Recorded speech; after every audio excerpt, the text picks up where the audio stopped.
Numerous strange new religions were rising up across the country, but the cartel was altogether unique. On the ride to Vegas, I learned they simply wanted to return the world to the way it was. Economic purists who put their faith in a free market economy to restore social order. Any deviation from their strict policy was not tolerated. Please, I'm really sorry, Mr. Graves. I won't... No, you won't. You're fired. I was expecting Graves to dump the berserker out there too, but he said that would be bad business. People need three things: food, shelter, and protection. The cartel distributed the first, the world had plenty of the second, and Vegas now provided the third, in its own twisted way. The Strip had become a penal colony for convicted criminals like the berserker. In exchange for supplies, the cartel removed convicts from their communities and transported them here. But that was only one facet of the cartel. According to Graves, it was the cartel who set up the word wall. They tapped phone lines across the country and were transmitting survivors' messages in Morse code, plugging into the main artery of supply and demand. It was an impressive operation, but I couldn't understand why they didn't have an office in a big city like Seattle. Seattle's one of those closed communities. Nothing goes in or out. It was the first news I'd heard about Seattle. Graves couldn't give me any more details. He did say, though, that the cartel had a truck leaving for Portland in 2 days. But just when home seemed so close, my past once again conspired against me. Don't worry, I'm not turning you in. Chapter 6 made the cartel sound like terrorists, too. But you're not helping yourself any by naming your group the Suicide Squad. What are you talking about? They caught one of your guys in Tulsa, torched a warehouse, took out some train tracks, said he worked for the Walker. A terrorist group using my name. I told Graves I had to meet this man. Being the Walker got me the meeting, but I was about to learn that in Vegas, everything had a price, from a battery to a human life. And the myth I created came with a steeper price than I ever imagined. Russell? I knew you'd come.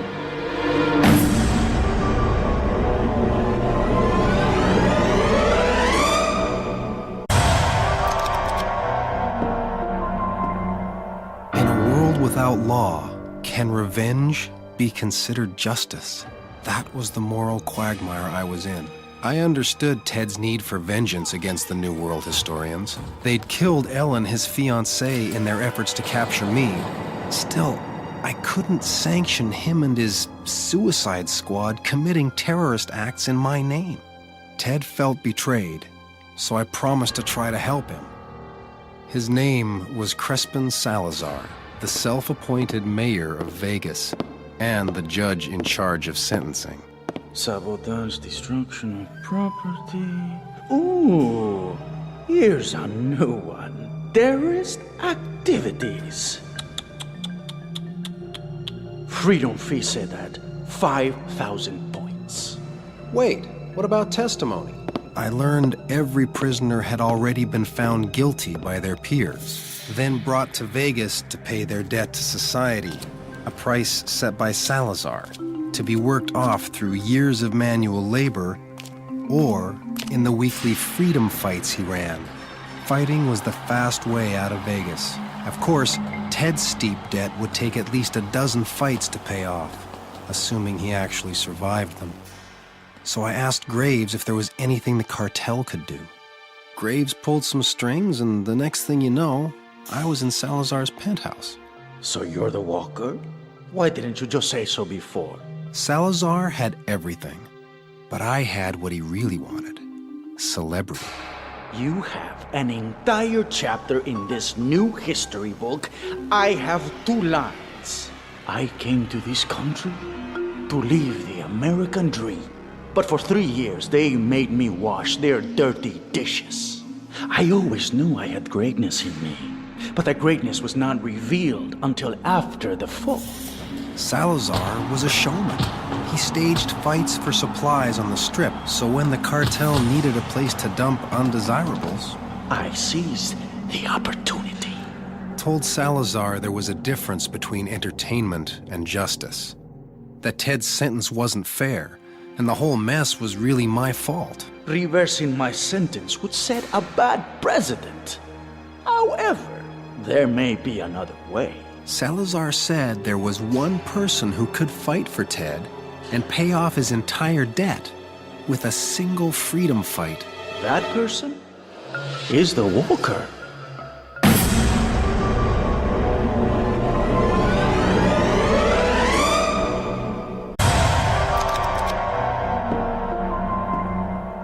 It's been said the secret to gambling is the willingness to risk everything.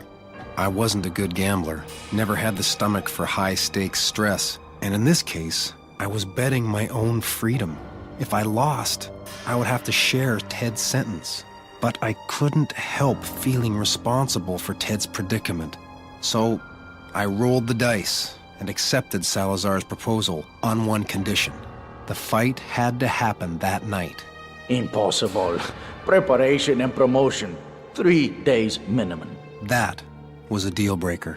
My ride north was leaving tomorrow, and the next transport wasn't for a month.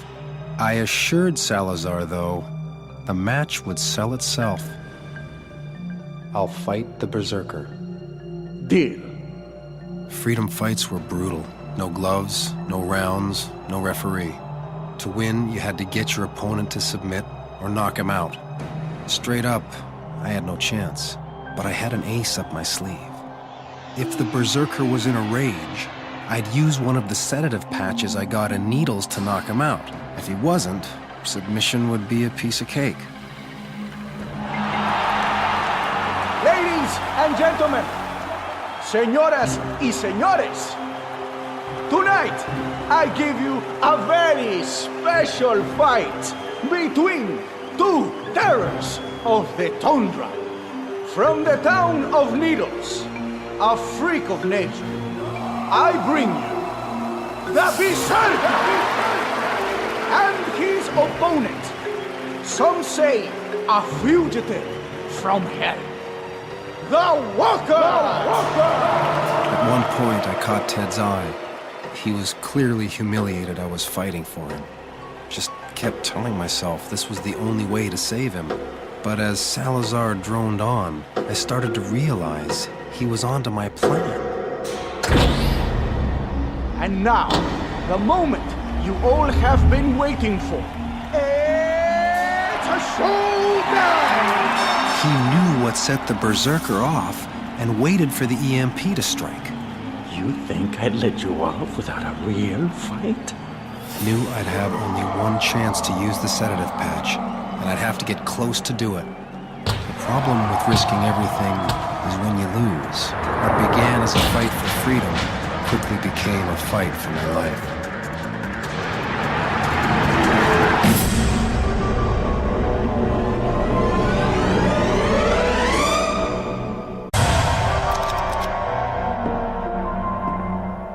It's easy to understand how the myth of the Grim Reaper started.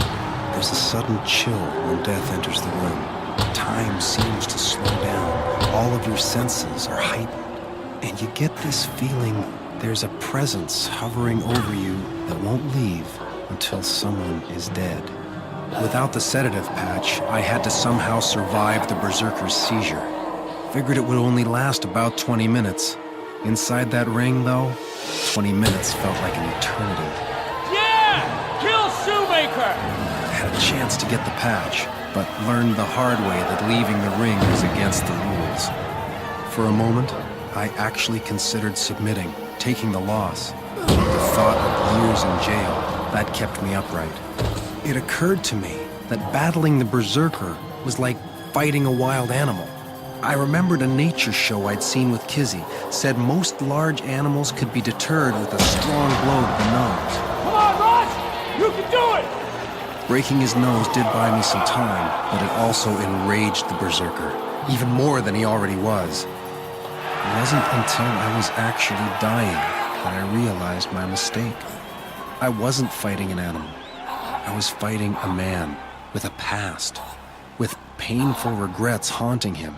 Julie Summers, remember, Julie Summers. Julie.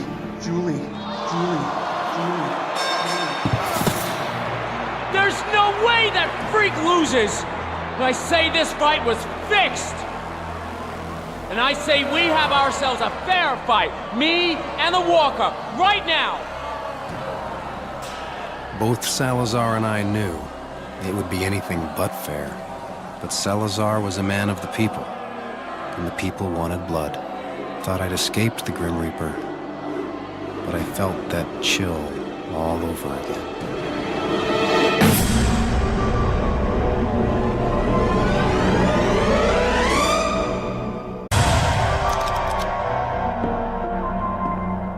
Coincidence, happenstance, or fate.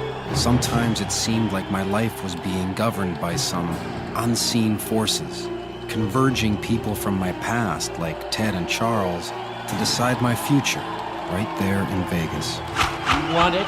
Take it! Charles knew I needed that knife. I was no match for him under ideal conditions, but after my bout with the Berserker, I was tired, injured. He could have killed me right then, but he obviously wanted me to suffer. Bastard! I'm gonna kill you! Found out Charles had bet everything he had on the Berserker, so he was going to enjoy collecting a pound of flesh from me. Look at your pathetic Walker now! If my time on the road taught me anything, it was that survival was usually a matter of risk and reward. I knew the only way out of that ring was being thrown out. Figured if I didn't get myself killed, I had one more shot at that sedative patch. Move back! Give them room! Your walking days are done, Shoemaker. You've been trying to kill me since Ohio. What are you waiting for? No match had ever gone that long. And in all the excitement, everyone forgot about the EMP. Forgot to shut down the generator. History would say the Walker killed Charles. Maybe I did, maybe I didn't. All happened so fast. But the truth was, I didn't feel any remorse. Ted was a free man, and so was I. As far as I was concerned, justice had been served. Yet I couldn't help wondering, at what cost had it come? Would my actions spawn more violence in the name of the Walker? Would Salazar turn every freedom fight into a death match? Frankly, I didn't want to know. Just wanted to distance myself from that town, from my alter ego. Figured I'd be riding, not walking, for a while anyway. But I was wrong. Just heard there's a horseman coming. He's looking for you, Russell. Coincidence, happenstance, or fate. Seemed like the convergence shaping my future was still underway.